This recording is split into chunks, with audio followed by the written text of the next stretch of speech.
my name is Sarah Fairchild, and I'm one of the teachers here at UPrep. Very excited to partner with Steelcase on this pilot program. I did not have the opportunity to be there in person, and last Wednesday during our video conference call, Christina asked if I would just share some tips for mentoring teens. And I thought, what better way to share tips than to actually ask my students and present you with some of their personal tips, the do's and don'ts of what they're hoping for in this mentoring time. One of the advice I would say, give good advice. So like when we ask a question or ask them to break down, give different examples. Using examples or scenarios? Yeah. Very good. It's great. Yeah, just to break it down, it's just be yourself. Be who you are. Be the person you are when you go home. And another great one too, I feel like I just made this up off the dome. Observe and learn. Yeah, don't do nothing new that you wouldn't normally do to no other else. Don't overthink the responses the students give. Don't read into your responses. Yeah. Like, take what you say as face value. Okay. Happy, chill. Help me understand if they think the career is good for me. Be patient, be nice. The two for you. So I'm saying like, over excessive. I don't want you to talk a lot, like a lot, but then not talk at all. So like say a couple words and then like I still want you to talk to me, but just not don't say a whole like paragraph. Just keep on going and going and going. Just like say what you gotta say and then move on. Okay. Say what you gotta say and move on. And sweet. Short and sweet. Yes. For a don't, I put try not to tell us how we feel because like they've been in school a long time ago. So just to clarify, yes, you just got called old, but keep in mind that for our teens, the difference between the sophomore year and the junior year or the junior and senior year is huge. So in the adult world, 1 year age difference isn't a big deal. To our students, 20 is an entirely different lifetime from now. At 20, they're out of high school. And that for our teens is a world they haven't yet experienced. And for some of them, a world they can't fully imagine. So even though you might only be 20, or maybe you're 50 or 60, whatever your number falls on the age spectrum, you are going to be seen as old to our students. And that's okay. Own it, but listen to the rest of what this student has to say. They have some really great insights on what our students are looking for from the amazing mentors that I know they'll find in each of you.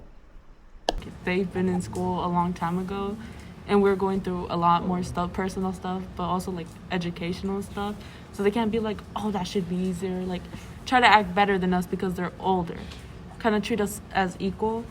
And for a do, I put be understanding and interesting and have like common interests, like talk about our hobbies or like what we do. I don't want it to be like serious. And I said, ask personal questions. I mean, that's how we build a bond between the mentors. If I'm asking about a career that I have no knowledge of, try to be, give me information about that. Because, as now, I have no idea what I want to do or what I want to become in the future. So when I look like I don't know what I'm talking about, it's because I am. So don't assume that you already know what career you want to be in. Yeah. So be patient with me. Like we already know what we have. That's why we're in school, to figure out who we are and what we want to become. I mean, just encourage us. Don't pressure you to already know what you're going to do for the rest of your life. Right. And let's not settle for one career. If I have like a million careers in my mind right now, agree with me. Okay. Just agree with me. I mean that's what mentoring is for, like helping you mentor towards your goal, is it not? So take you from the place you're at. Don't expect you to be somewhere you aren't yet, but help you grow a few steps forward. Preach. Yes. We had about 20 students or so participate in the conversation, some of them just as silent listeners. And I thought even the conversation I had with my students is really reflective of what you might encounter. One mentor might have an incredibly talkative, inquisitive student who's ready to explore different careers. And another mentor is going to have a very quiet, possibly timid mentee student who they'll be working with. So I just want to say up front, thank you for signing up for what you don't know yet.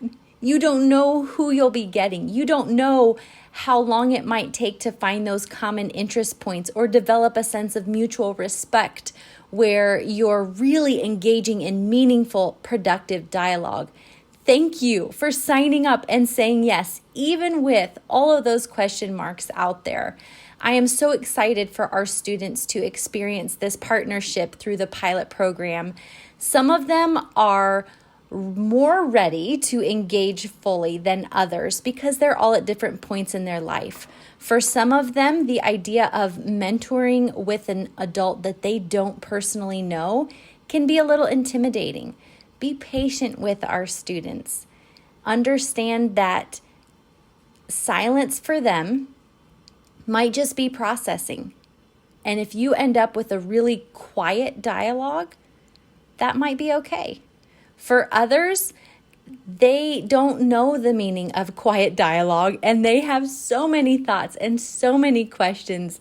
Please be patient with them and help them focus all of those thoughts and those questions and all that great curiosity. Help them focus and harness that in a more productive fashion. So once again, you guys are going to be amazing. Even if it's a lot of hit and miss and trial and error, I would suggest go in with low expectations. Allow this to be what it's going to be. Don't hold it up to a standard of what you expect it to be or want it to be, and then feel disappointed if it falls short. Let this be what it's going to be. And for some, it's going to be an amazing experience. And for some, you might wonder if that was a meaningful investment of your time. I've had those questions as a teacher. I think most of us have. But you never know the seeds that you can plant, even if a student doesn't look like they're really listening. So thank you for the investment of your time and your effort and your energies and all the experience that you bring to the table for our students. Whether some of them know they need it or not, they do, and they can benefit from this. So thank you, Steelcase. We are so excited to see where this goes.